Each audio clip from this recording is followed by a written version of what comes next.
Hello mga zombies! So, andito kami ngayon. Nag-aani kami ng mani. Ayan. Kita niyo naman binubunot na ni mama.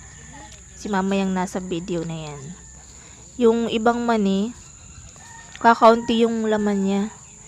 Kasi, inulan kasi. Kaya nabulok yung, yung tanim. Yung iba ko, konti. Yan, tinan mo ilang peraso lang yung laman ng mani. Kaya kinukuha na lang.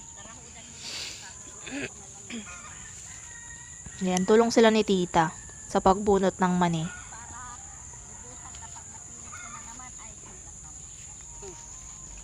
Meron na kaming mga ibang nabunot, ayun. Compared dun sa unang inani namin, kasi pangalawang tanim na to eh. Yung unang tanim, sa unang bunutan ng mani, naka isang sako agad or kalahating sako ata yun. Pero ngayon kakaunti. Nagtag-ulan kasi.